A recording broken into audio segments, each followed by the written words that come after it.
Magandang araw sa iyo, Tito Makoy, at sa lahat na nakikinig dito sa iyong channel. First year college ako nang una akong makaranas sa kapwa lalaki. Ito rin ang pinakauna at huli kong karanasan na makulong sa city jail. At sa di sinasadyang pagkakataon, sa piitan ko mismo natagpuan ang pagsibol ng pagmamahal sa puso ko.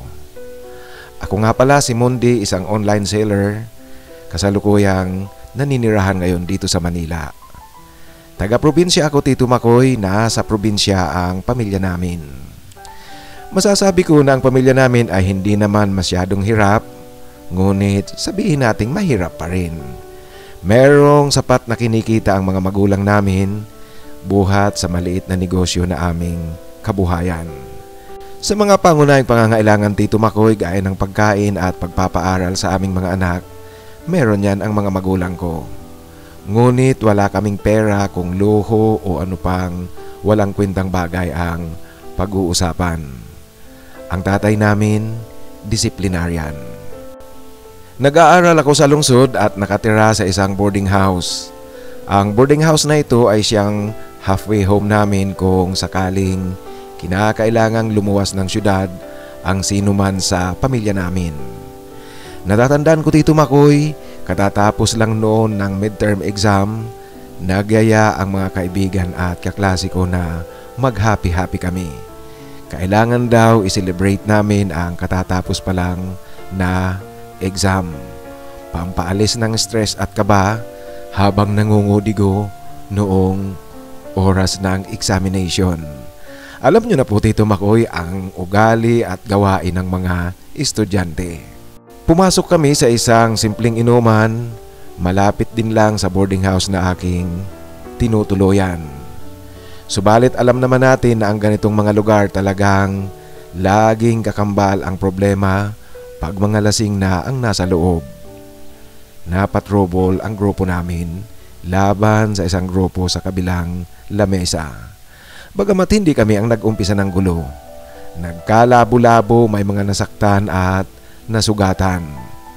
Maraming gamit ang nabasag at nasira, kaya noong dumating ang mga pulis, lahat na sangkot sa kaguluhan ay dinampot at ikinulong. Kasama ako sa ikinulong.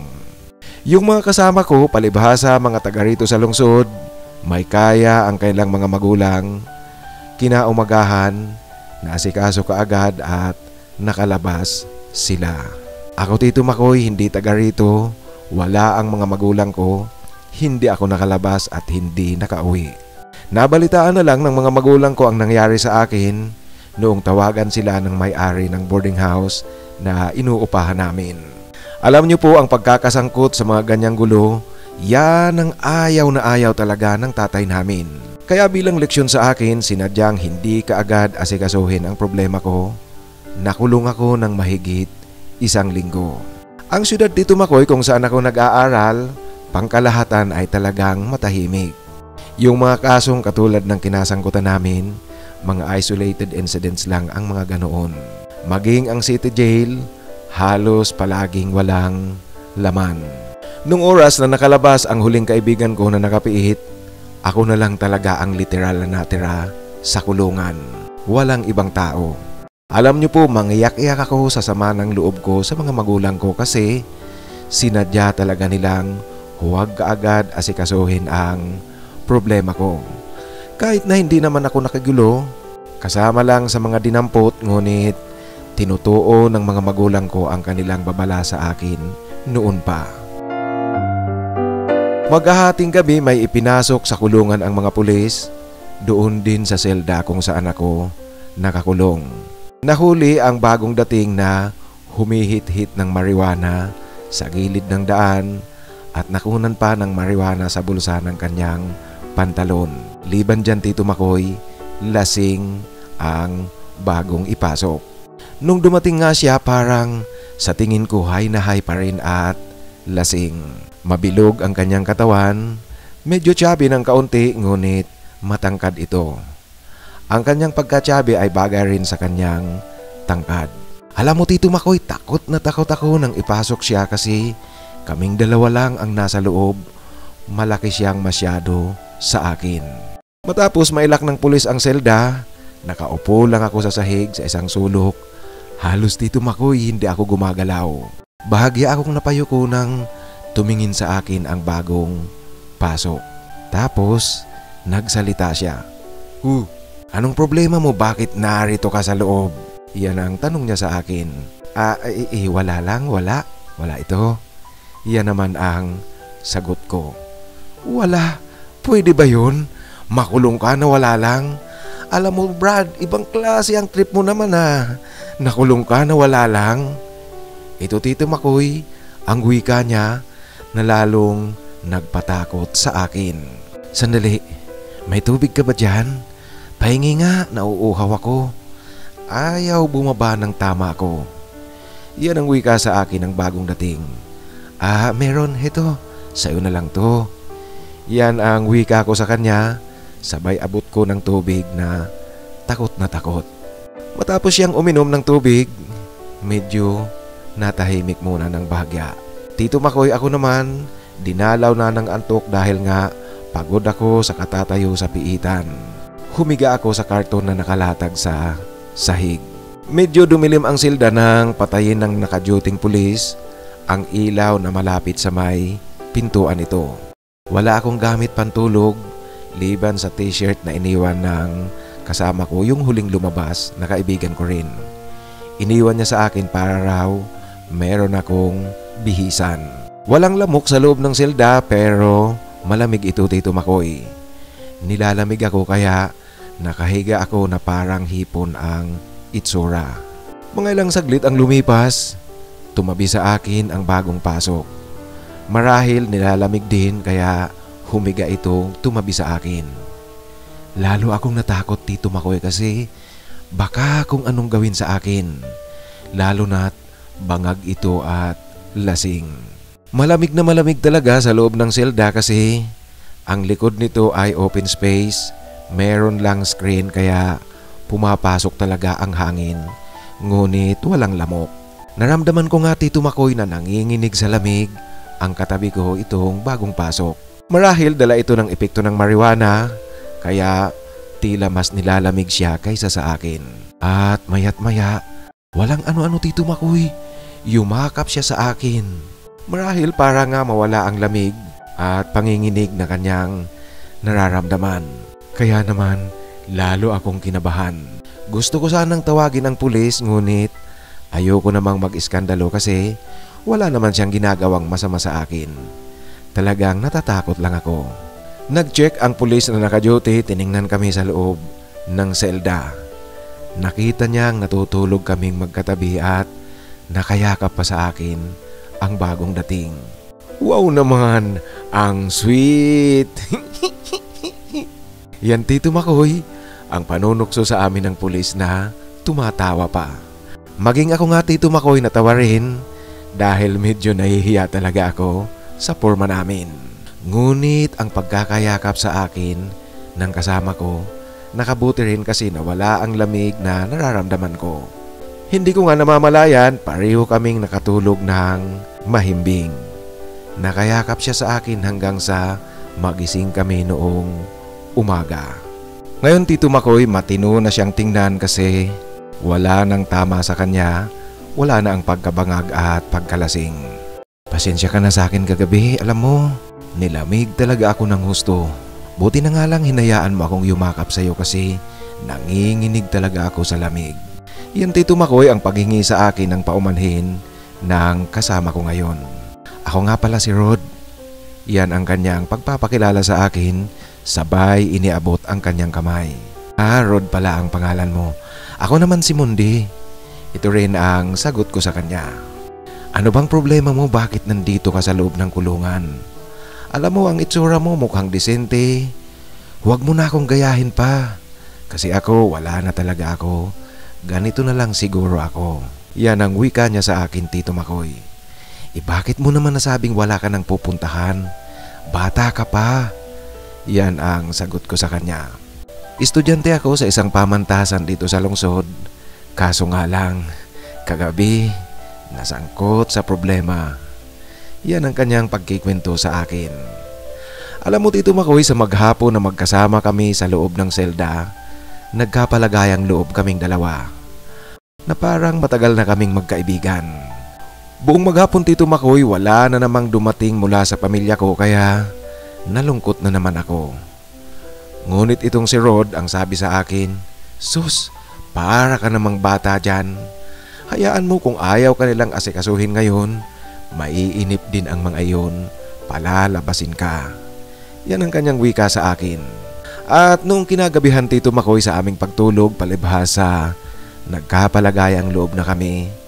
Magkatabi muli kaming natulog ni Rod. Nakahiga kami doon sa karton na nakalatag sa sahig. Kagaya kagabi, nakayakap siya sa akin. Hindi na ako natatakot kasi okay na nga kaming dalawa. At muli kaming nakita ng pulis nang mag-check ito noong hating gabi na ganun pa rin ang sinabi. "Kayo talagang dalawa, ang sweet." Yan Tito Makoy ang panunukso muli ng pulis nang makita kaming yakap-yakap ako ni Rod. Pakalabas ng pulis, pinatay niya muli ang ilaw na malapit sa may pintuan. Kaya dumilim na naman sa selda. Si Rod Tito Makoy, hinigpitan niya ang kanyang pagkakayakap sa akin. At sabay na rin hinimas-himas niya ang ulo ko. Pumapalag ako pero sabi niya, "Sige na, di na babalik yung pulis na yun. Yun na ang kanyang huling inspeksyon sa atin." Yan ang kanyang wika sa akin. "Eh bakit? Lagi ka bang nakukulong dito?" Yan ang tanong ko kay Rod. "Oo, kaya alam mo darating ang panahon, yang mga pulis na yan, magsasawa rin yan sa kakukulong sa akin." Yan ang kanyang wika muli sa akin. Pagkatapos nun Tito Makoy, lalong humigpit pa ang yakap niya sa akin at ang problema ko ngayon Tito Makoy, baka mangamoy sa loob ng selda. Ngunit naisip ko na meron pala akong maliit na bote ng perfume na nasa loob ng aking bulsa ng pantalon. Ang perfume na ito Tito Makoy, lagi ko talaga itong daladala maging sa loob ng paaralan. Nag-spray ako para walang maamoy ang pulis sa loob ng selda. Tuloy ang mga interviewhan namin sa bawat isa. Siya nga pala Rod, ang buo kong pangalan, Mondi Evangelista. Taga San Jose ako. Yan ang buong pagpapakilala ko kay Rod, kung ano ang buong pangalan ko at taga saan ako. Ako naman taga Santa Ana, Rod San Gabriel ang buong pangalan ko. Yan rin ang pagpapakilala sa akin ni Rod. Naku, galing ka pala sa prominenteng pamilya. Alam ko sa bayan nyo, prominente ang San Gabriel, yang pamilya nyo. Yan ang wika ko kay Rod. Nako, sila lang yun. Ako hindi. Kung may kaya baga ako, sana hindi ganito ang buhay ko. Pero talagang mga kamag-anak ko sila.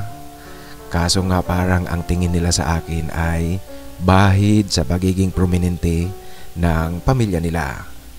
Yan Tito Makoy ang panimula ng pagkikwento ni Rod tungkol sa kanyang buhay. Bakit naman? Yan ang tanong ko sa kanya. Nako, gaya ng mga naririnig at napapanood natin sa mga drama, sa radyo at sa telebisyon, ang nanay ko ay katulong ng pamilya ng tatay ko. Tapos ang tatay ko, pinakialaman niya ang nanay ko. Nagdalang tao ang nanay ko at ako iyon. Ang tatay ko naman, pinanindigan talaga ang kanyang responsibilidad sa nanay ko. Iyon ang naging dahilan para itakwil ang tatay ko, palayasin siya sa bahay ng lulo ko.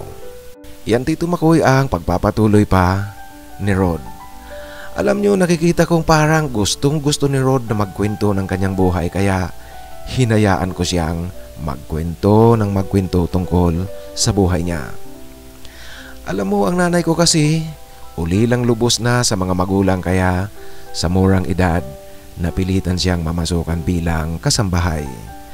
At yung kapalaran ng nanay ko na ulit sa akin, maaga silang namatay pareho ng tatay ko. Alam mo, sa edad na 12 anyos pa lang, uli lang lubos na ako. Sinubukan kong makitira sa mga kapatid ng tatay ko, ngunit alila ang turing nila sa akin kaya umalis ako sa puder ng mga ito. Naranasan kong tumira sa kalye, namasukan ako bilang katulong sa karinderya hanggang sa nakapagtapos ako ng high school. Ngayon pumapasok ako sa college, nagtatrabaho ako ng kung ano-ano na lang para kumita. Ngunit ang pinagkakakitaan ko talaga ngayon para akong callboy o kaya prostitute. Pasayaw-sayaw sa mga pribadong party ng mga babae, kadalasan mga shower party. Iba't iba ang nagpapakasawa sa akin. May matrona, may baklang ladlad, may mga lalaking tago na dalawa ang mundo, mayroon ding mga babaeng kasing edad natin at marami sa kanila may edad na. Ganoon talaga ang buhay mundi. Ang kamag-anak mo pag nasa ilalim ka, walang kikilala sa iyo. Ngunit umangat ka, dadami silang magsasabing pamangkin, pinsan at kamag-anak mo. Ngunit alam mo yung hindi magandang pagtingin sa akin ng mga kapatid ng tatay ko. Natatawa lang ako sa kanila kasi meron akong hawak-hawak na alas. Ang alas na kinakailangan nila nasa mga kamay ko. Alam mo mundi, kahit na prominente nga sila, ngunit ayokong madikit ang pangalan ko sa kanila. Liban pa dyan mundi, alam mo mas mabuti nga talagang sa ibang tao ka lumapit kasi hindi ka man mapagbigyan, hindi ka gaanong masasaktan. Sumbatan ka man nila kung ano ang naitulong nila, natural lang yun kasi hindi ka kadugo. Dahil dyan talagang hindi ako lalapit sa pamilya ng tatay ko. Alam mo kung nagawa ng tatay ko ang pilit na tumayo sa sariling paa, ginagawa ko rin ngayon at magagawa ko yan. Ngunit sadyang, alam mo, mahirap talaga ang mag-isa kang pilit na binabago mo ang tadhana. Lalo na kung bata ka pa, wala ka pang gaanong kakayahan. Mahirap talaga mundi. Mahirap kung sa hirap ang pag-uusapan natin. Iyan Tito Makoy ang mahabang pagkikwento sa akin ni Rod. Sa kanyang mga pananalita, alam mo, unti-unti kong nakikita ang ibang anyo ng kanyang pagkatao. Malayo ito Tito Makoy sa nakita kong Rod na nahuli ng pulis na humihit-hit ng marijuana. At sa tingin ko rin ngayon lang siya nagkaroon ng pagkakataon na magkwento tungkol sa kanyang buhay kaya buong atensyon na nakikinig ako sa kanyang mga sinasabi. Nararamdaman ko na tila gusto niyang maglabas ng kanyang mga hinaing, gusto niyang maglabas ng bigat sa dibdib na kanyang nararamdaman. Sa kanyang mga pagkikwento Tito Makoy, ako ang naluluha talaga. Si Rod alam kong umiiyak ito sa loob ng kanyang pakiramdam, ngunit pilit nitong itinatago sa akin. Noong lumapit ang nakaduting pulis sa selda namin, nakiusap si Rod na kung pwede raw siyang bumili ng sigarilyo sa tindahan. Ang pulis naman Tito Makoy kaagad na binuksan ang selda at pinalabas si Rod, hinayaan itong umalis para bumili ng sigarilyo. Maging ako Tito Makoy, pinalabas din ng pulis at sinabihang umupo lang doon sa may receiving area. Dito ko Tito Makoy naisip na talagang likas na mabuting tao itong si Rod. Pati yung mga pulis na maraming beses nang dumampot sa kanya, kilalang kilala siya na hindi tumatakbo sa responsibilidad. Bumabalik ito, hindi tumatakas. Kaya siguro ganoon na lang hinayaan nilang umalis ito at pumunta ng tindahan. Pumasok na kami ni Rod sa selda habang yung pulis naman hinahayaan niya lang na nakabukas ito. Nagpatuloy Tito Makoy sa pagkikwento ng kanyang buhay itong si Rod. Hindi ko naiwasang maitanong sa kanya kung papaano siya nakakalabas tuwing nakukulong siya at ngayon nga paano siya makakalabas.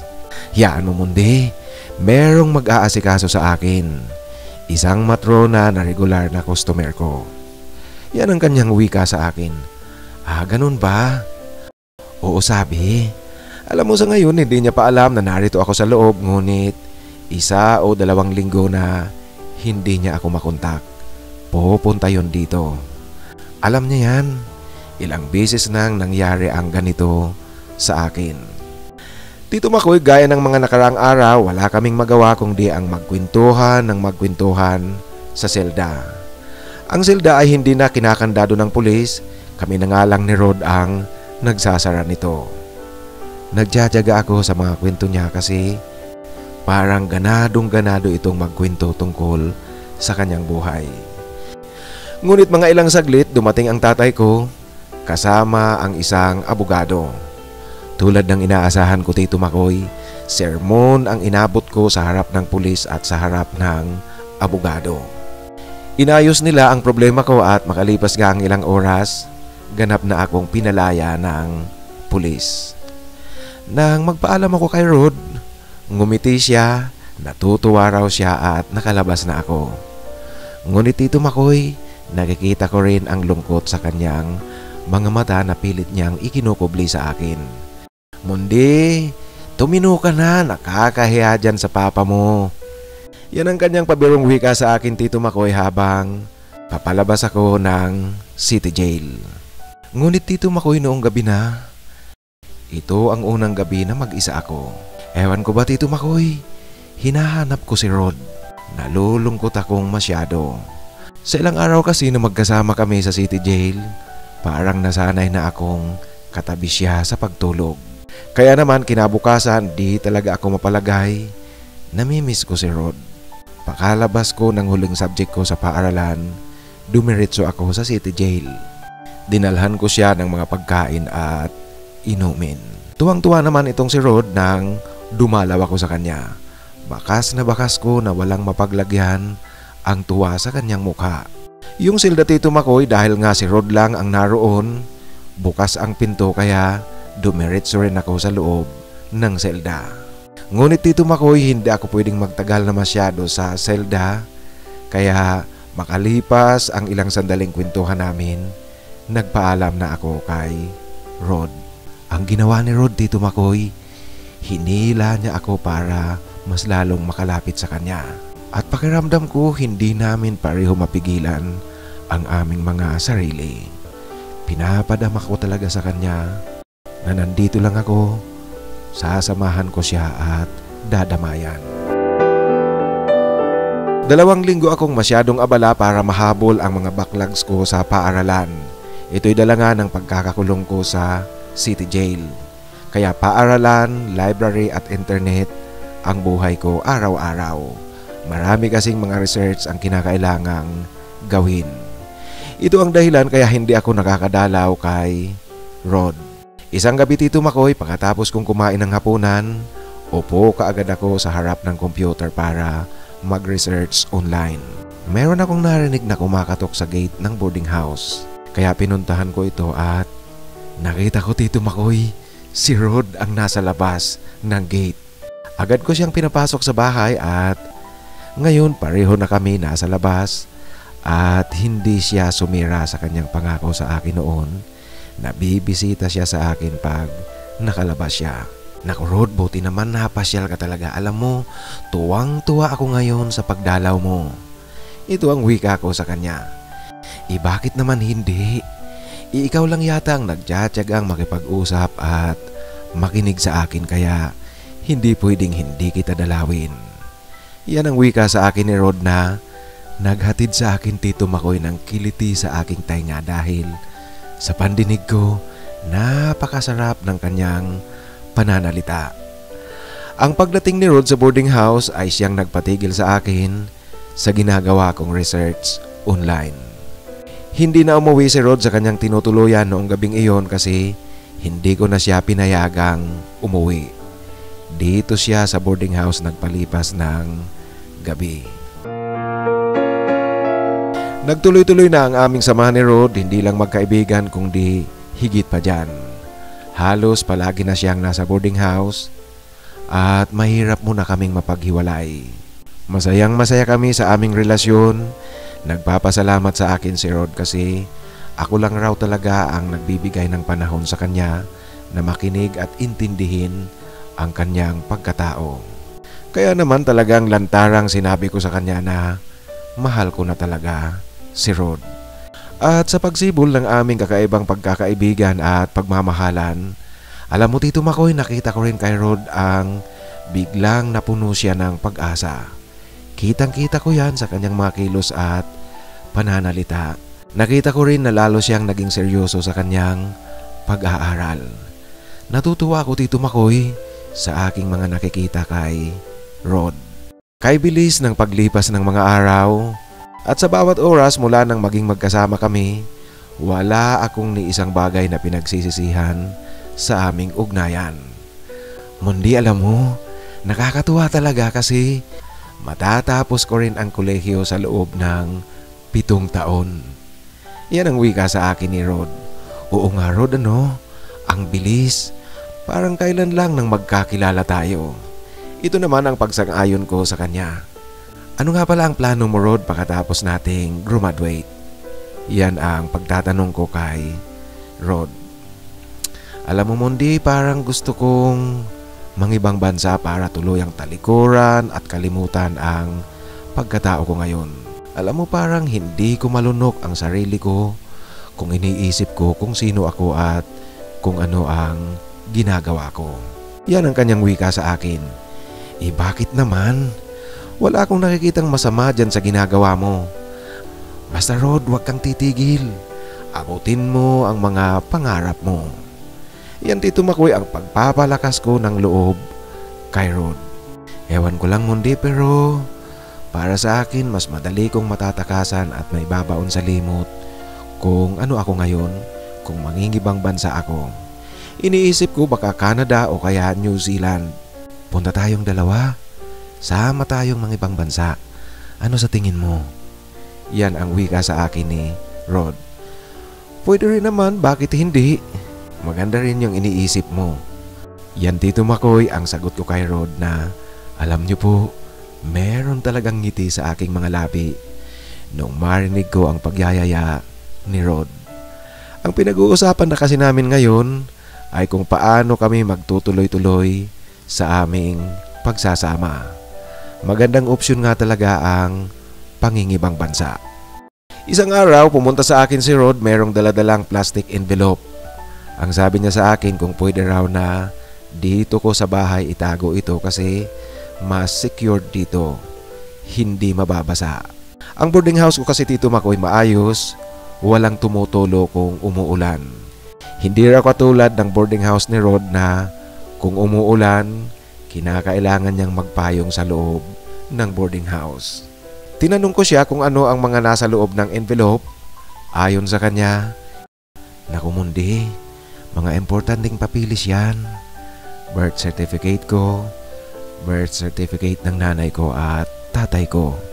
Alam mo kahit pareho na silang matagal nang wala, kinakailangan kong ingatan ang mga papeles na yan. Lalong-lalo na ang mga papeles na para sa akin. Kaya dapat nasa ligtas na lugar ito, nasa ligtas na taguan. Isang gabi muli Tito Makoy, matapos kong ma-imprinta ang mga research na aking ginawa, nagpasya akong matulog na dahil napagod rin ako sa career research sa internet. Akmang isasarado ko na ang ilaw, merong kumakatok sa gate. Alam ko Tito Makoy, si Rod ang kumakatok kaya binuksan ko kaagad ang gate. At siya nga talaga. Rod, bakit naman hating gabi na? Yan ang tanong ko sa kanya.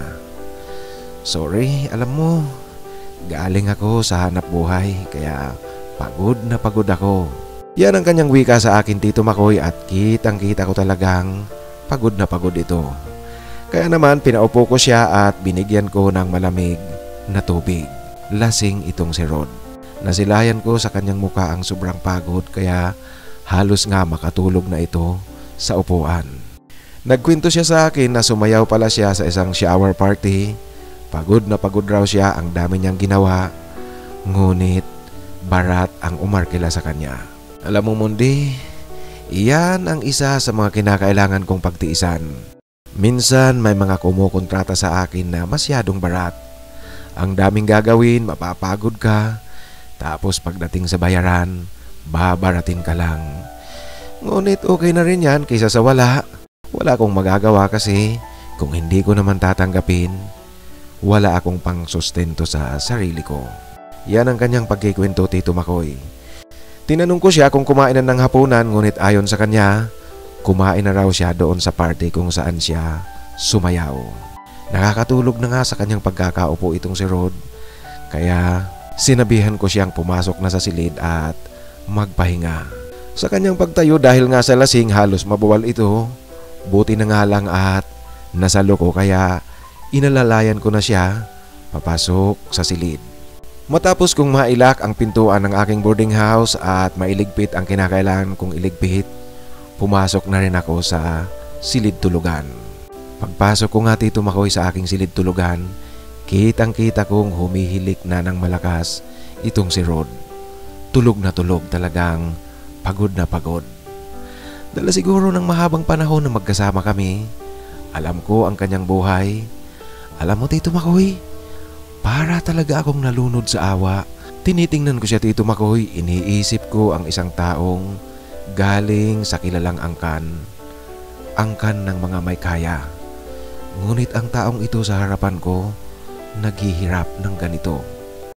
Naisip ko rin, Tito Makoy, na kung meron lang akong kakayahang baguhin ang kanyang mundo o kaya ialis si Rod sa kanyang kinalalagyan, gagawin ko. Ngunit estudyante pa lang naman ako kaya wala pa akong kakayahan. Alam mo, Tito Makoy, sa mga nararamdaman kong awa kay Rod, walang duda na sa sarili ko. Mahal ko nga talaga itong si Rod kasi ang hirap na kanyang pinagdadaanan, ang hirap na kanyang nararamdaman, ako ang nasasaktan. Isang gabi muli pumunta sa bahay ko itong si Rod. Mayroong daladalang inumin at pulutan. Ayon sa kanya, shut daw kami, wala namang magawa. Kinakailangang mag-happy-happy naman kami paminsan-minsan. Subalit, Tito Makoy, noong pareho na kami may tama, alam nyo, nakakatuwa talaga itong si Rod. Kasi sumasayaw na siya sa harapan ko at ayon sa kanya, palibre niya raw sa akin. Sasayaw siya sa isang private show para sa akin lang. Talaga, Tito Makoy, loko-loko itong si Rod kasi sumasayaw siya na parang nasa stage ng nightclub at ako ang kanyang audience. At ayon pa sa kanya, dapat raw pumapalakpak din ako habang nagsasayaw siya at maglagay ng tip. Loko-loko talaga, Tito Makoy. Alam mo, Tito Makoy, nagre-reklamo ako na natatawa kasi kawerduhan talaga ang ginagawa namin. Hindi ako sanay sa ganitong kawerduhan. Subalit, Tito Makoy, nakikita ko kay Rod na masayang masaya siya. Sa unang pagkakataon mula noong magkaroon kami ng ugnayan, ngayon ko lang nakikita ang ganitong klase ng saya sa kanyang mukha. Maaliwalas na maaliwalas ang kanyang mukha. Total, Tito Makoy, nakasarado naman lahat ang pintuan at bintana ng boarding house. Kaming dalawa lang ang nakakakita sa aming ginagawa. Hanggang sa napagod din itong si Rod, tumigil siya sa kasasayaw sa harapan ko. At sa aming pagtulog, nakagawa na nga namin talaga ang labing-labing. Ngunit, Tito Makoy, ngayong gabi, ibang-iba ang nararamdaman ko kay Rod. Kasi masyado siyang malambing sa akin. Malambing na malambing talaga. Kakaiba ang paglalambing niya ngayon. Hindi ko ito nararamdaman sa mga nakaraang gabi. Sa bawat salitang kanyang sinasabi, alam ko na galing ito sa kanyang pakiramdam. Sinasabi niya sa akin ang kanyang totoong pagmamahal. Nagising kami, kinabukasan, mataas na naman ang araw. Si Rod dali-daling nag-ayos para umuwi sa kanyang boarding house. Mundi, mamaya nga pala pupunta kami ng Manila. Alam mo, pinakausapan ako ni Mr. Big M na samahan ko ang kanyang driver at ang kanyang anak na maghatid ng pera. Ito, Tito Makoy, ang wika sa akin ni Rod. Ano? Bakit si Mr. Big M? Hindi ba yung waiting lord yan dito sa atin? Naku, Rod, delikado yan. Hindi kaya mapanganib yung gagawin mong pagbiyahe pa Manila? Yan, Tito Makoy, ang tanong kong may pagkagulat at may halong takot. Naku, Mundi, huwag kang mag-alala. Oo, waiting lord si Mr. Big M, pero mabait na tao yan. Alam mo, tinutulungan niya ako ng madalas. Waiting Lord lang yon pero hindi siya mamamatay tao. Saka alam mo, kasama ko nga ang kanyang anak na lalaki. Actually talaga ang gusto lang ni Mr. Big M, may kasama ang kanyang anak at ang kanilang driver. Kaya huwag kang mag-alala. Sa linggo, nandito muli ako. Iyan Tito Makoy ang kanyang paniniguro sa akin. At alam niyo po, ang landi pa rin nitong si Rod. Kasi nung papaalis na siya, hindi raw siya lalabas ng bahay hanggat hindi ko siya hinahalikan sa labi. Yung matamis na halik ang gusto niyang ibigay ko sa kanya. Ako naman Tito Makoy, siyempre, ako ba ba ang aayaw? Maging kalandaan ito o kakornihan, siyempre Tito Makoy, game ako pagdating dyan. Ngunit Tito Makoy, habang pinagmamasdan ko si Rod na papalayo sa bahay, iwan ko ba bakit dinapuan ako ng lungkot? Saka malakas ang kalabog sa aking dibdib. Kinakabahan ako. Iniisip ko lang na babiyahe siya kasama ng anak ni Mr. Big M at ang driver.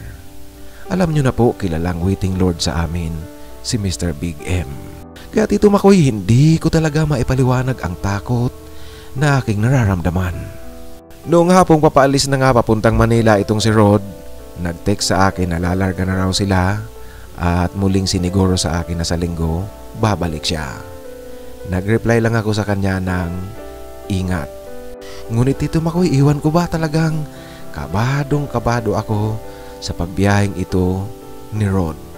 Kaya Tito Makoy, gabi noong sumunod na araw, nag-text ako sa kanya, nagtatanong kung nasa Manila na ba sila o pabalik na sa probinsya. Ayon kasi kay Rod, ibibigay lang nila ang pera sa kasosyo ni Mr. Big M, pagkatapos aalis na sila at babalik na muli. Ngunit Tito Makoy, hanggang nag-umaga, wala akong reply na natanggap. Sumapit muli ang hapon, wala pa ring reply. Nag-text na naman ako muli sa kanya. Kasi Tito Makoy, linggo na, dapat nakabalik na sila, kung hindi naman, pabalik na sila dapat sa lungsod.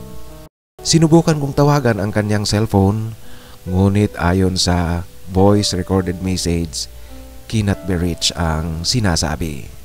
Hindi na ako mapakali Tito Makoy sa pagkakataong ito kasi masyado akong nag-aalala kung bakit wala man lang reply itong si Rod.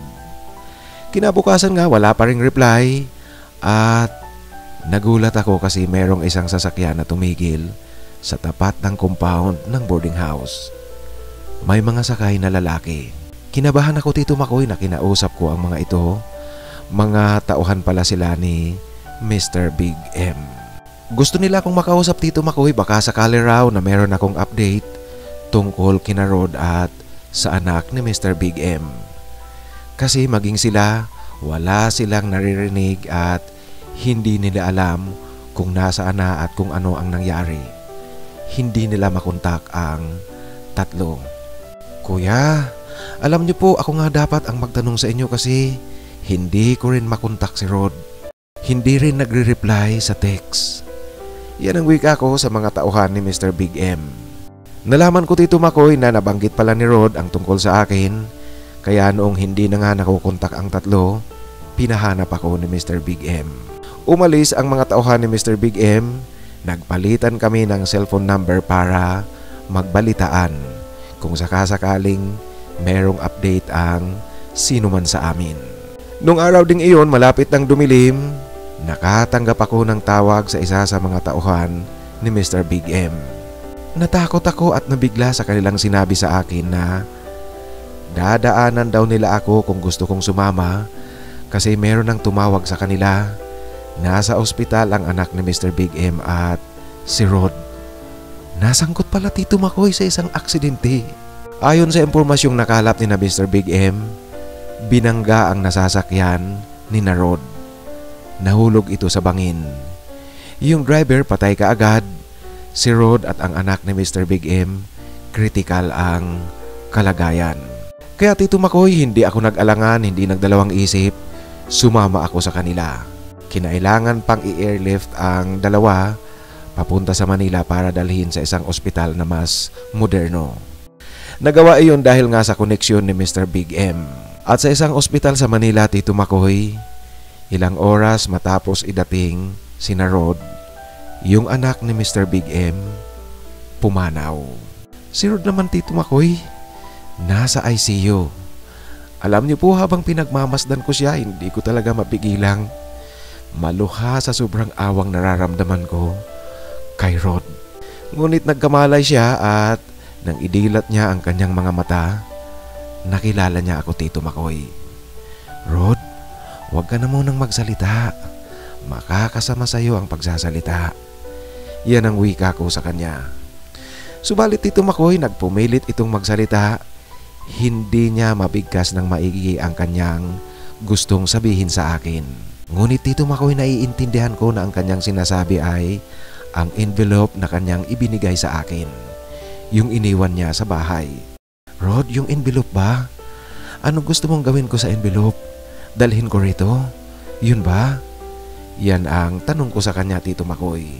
Umiling siya, Tito Makoy, nang sabihin ko kung gusto niyang dalhin ko ang envelope. Tapos, Tito Makoy, nakita ko yung action niya, parang naiintindihan ko na dalhin ko at ibigay ko sa kanyang mga kamag-anak. Hindi ko na siya, Tito Makoy, gaanong natanong kasi nag-pass out na itong si Rod.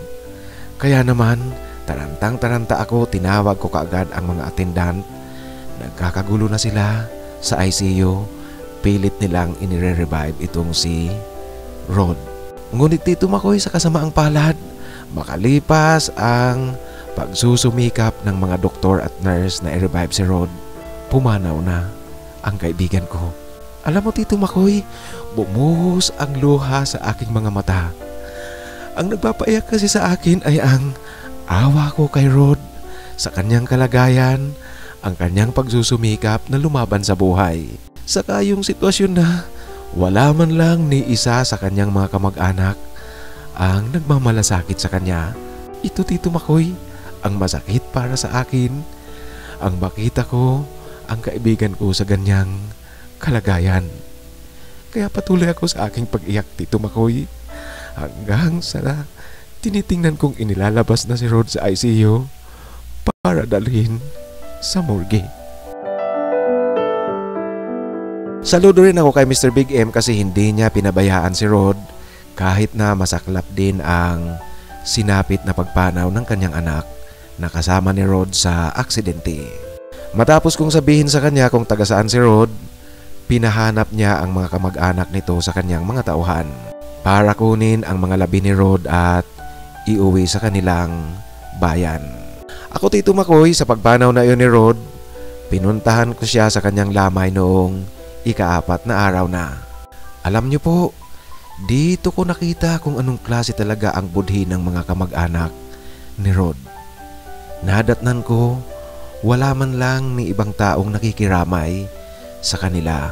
Ngayon ko natuklasan na prominente nga ang kailang angkan dahil sa may pera ang mga ito.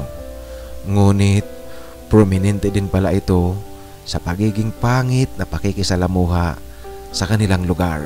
Ah, ikaw pala yung boyfriend ni Rod? Nako naman, sino ba sa inyong dalawa? Yan, Tito Makoy, ang tumatawa at nakakainsultong tanong sa akin ng isa sa mga tiyuhin ni Rod. Hindi ako umimik sa kabatripan ko. Huwag naman nga kayong ganyan. Sa halip na magpasalamat kayo at merong nagmamalasakit sa pamangkin nyo, ganyan pa kayo. Naku naman, konting respeto sa bisita at konting respeto sa patay. Yan, Tito Makoy, ang galit na sabad ng isang babae. Pinapagalitan ang mga tiyuhin ni Rod. At noong araw ng libing kay Rod, lalo ako, Tito Makoy, nasaktan kasi wala man lang talaga sa kanila ang naririnig kong naghihinagbis. Ang lalakas ng kailang kwentuhan at nagtatawanan pa ang mga ito. Saka ang isa pang nakita ko, Tito Makoy, wala man lang nakiramay sa kanilang mga kapitbahay. Talagang yung libing, sila-sila lang, ako at ang aking kaibigan. Ang ginawa ko, Tito Makoy, tumayo ako sa isang sulok, malayo sa mga walang kwentang kamag-anak ni Rod. Dito, Tito Makoy, Ibinuhos ko ang lahat na sakit ng aking nararamdaman. Ang sakit ng pagkawala ni Rod at ang higit na masakit yung nakikita kong wala man lang pagmamalasakit sa kanya ang kanyang mga kamag-anak. Baliwalang baliwala itong si Rod. Siguro Tito Makoy, madali akong makakabawi kung iisipin ko lang ang kanyang pagpanaw. Ngunit sa mga nasasaksihan kong binabaliwala lang ito ng kanyang mga kamag-anak, ang kaapihan na dinanas ni Rod sa kanilang kapamilya sa kamay ng mga kapatid ng tatay niya. Ito Tito Makoy ang lalong nagpapaiyak sa akin habang nakikita kong unti-unting ibinababa sa hukay ang mga labi ni Rod. Meron palang nakamasid sa akin Tito Makoy, yung tiyahin ni Rod, yung sumaway sa kabastusan ng mga tiyuhin ni Rod noong una akong dumalaw sa lamay. Sa kanya ko sinabi ang mga naikwento sa akin ni Rod dahil nga sa aking mga nakikita. Tama lahat yan, alam mo. Totoo yung mga sinabi sa'yo ni Rod. Maging ako nga hindi ko maramdaman na asawa ako ng kanilang kapatid. Ibang klase talaga ang mga ito kaya pasensya ka na ha. Yan ang wika sa akin ng tiyahin na ni Rod. Naku ma'am, wala po kayong dapat na ihingi ng paumanhin sa akin kasi ang totoo po niyan ma'am, kahit papaano natutuwa ako na merong isang taong nagmamalasakit kahit papaano kay Rod at ikaw po yan. Ito ang wika ko sa kanya, Tito Makoy. At noong ika-40 days ni Rod, muli akong bumalik para dalhin ang envelope na ipinatago sa akin ni Rod. Pinakiusapan ko ang kaibigan kong si Drex na samahan ako gamitin ang kanilang sasakyan. Gaya ng nadatnan ko noon Tito Makoy, sila-sila lang ang naroon, walang ibang tao. Oh, may bisita tayo. Patuloyin nyo. Manugang natin, asawa ni Rod. Ito Tito Makoy, ang pagtatawa ng pang-iinsulto sa akin ng mga tiyuhin ni Rod.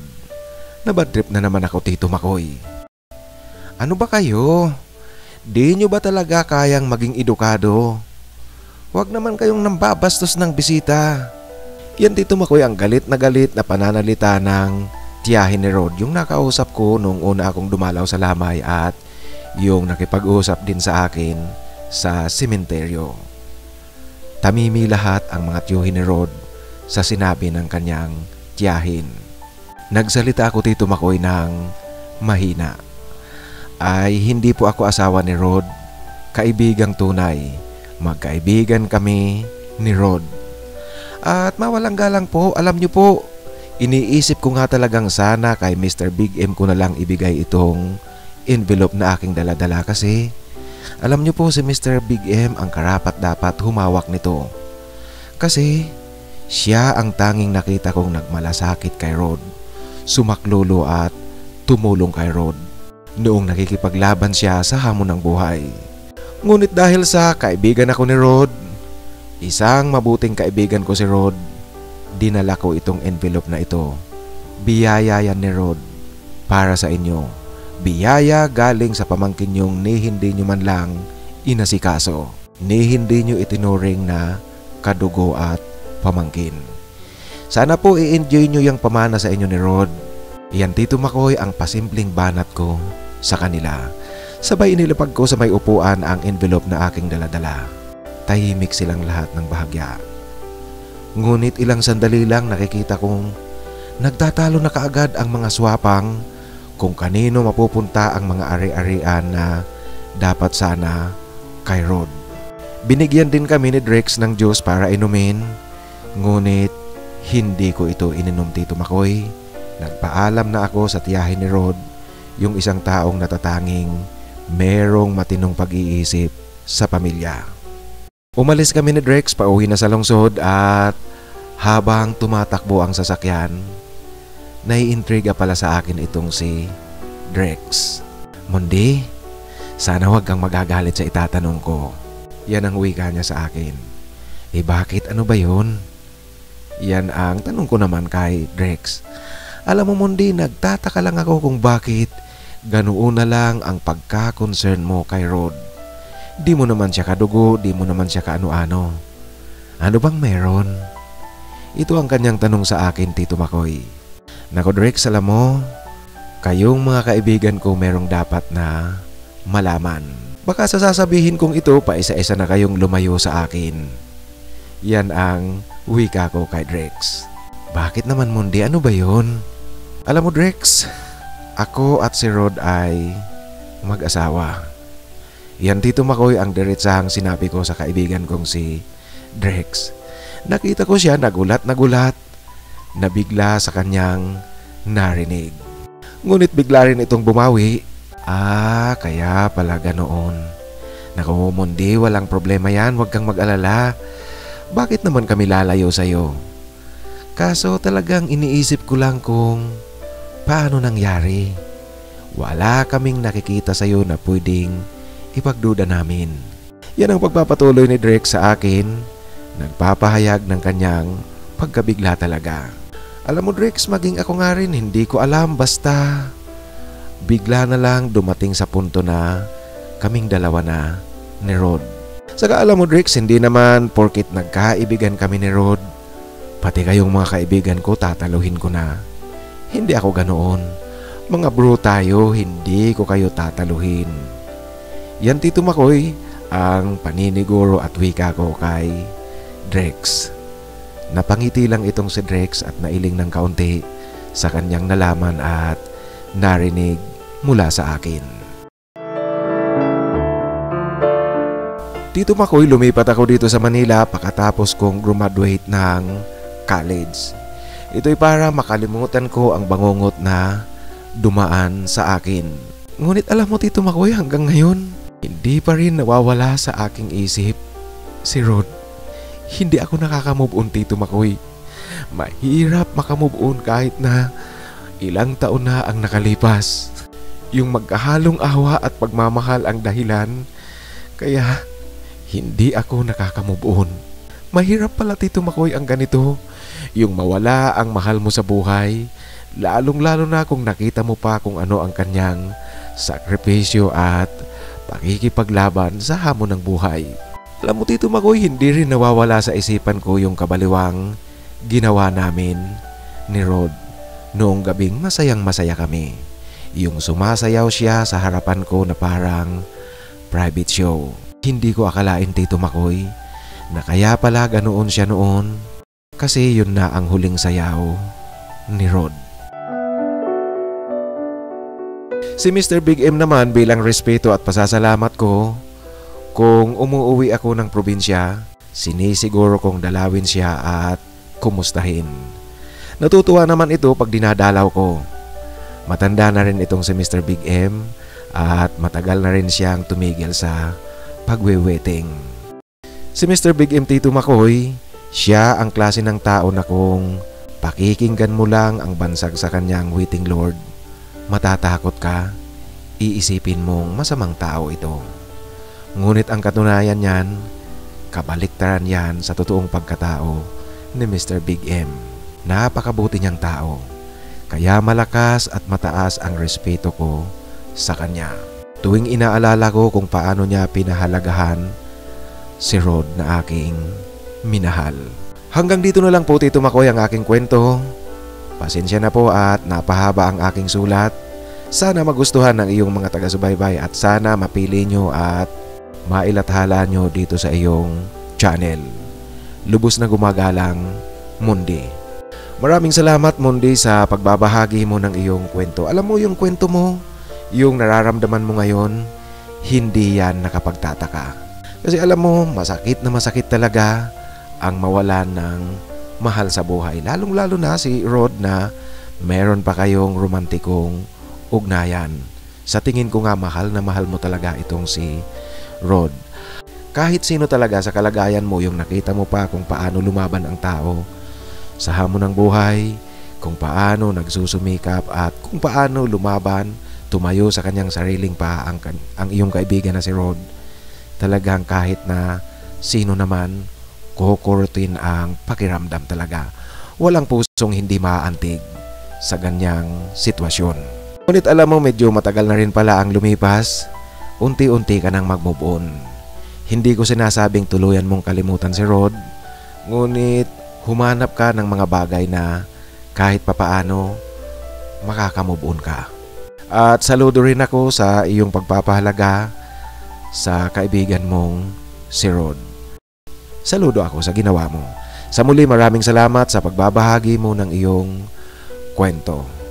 Mga kaibigan, ngayon po sa ating shoutout kay Dark Knight 876. Ang sabi niya sa akin, "Good morning Tito Makoy, pa-shoutout po." Kaya shoutout sa iyo Dark Knight 876 at salamat sa pakikinig at suporta. At gusto ko muling i-shoutout si Professor Smith.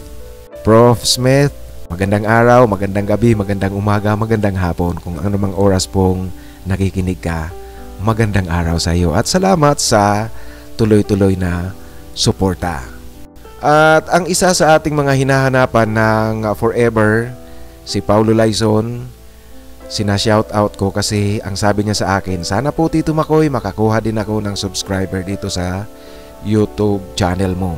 Salamat po Tito Makoy. Mayroon palang channel itong si Paulo Laison. Yung mga kasama natin, pakisubscribe na natin si Paulo Laison sa kanyang channel. Si Adon Vlogs nga rin pala, pareho kayo may channel, kaya isubscribe na natin ang dalawa, si Paulo Laison at si Adon Vlogs. Ngayon sa atin pang ibang isa shoutout, ito na yung hinahanapan natin ng forever. Roberto Merafuente, shoutout sa iyo. Faustino Fabro, shoutout sa iyo. At Dominador Patawaran at si Alvin Kalalang. Maraming salamat at sana nga talagang makahanap na kayo ng forever. Mga kaibigan, sa inyong lahat ang aking taos-pusong pasasalamat dahil tuloy-tuloy akong sinasamahan nyo araw-araw. Sa mga gustong magpa-shoutout sa muli, isulat lang sa aking pinakahuling upload para mabasa ko kaagad. At sa mga gustong magpadala ng kanilang kwento, paki-email lang po sa aking email titomarcos@yahoo.com at titomarcos@gmail.com. Maraming salamat po sa inyong lahat.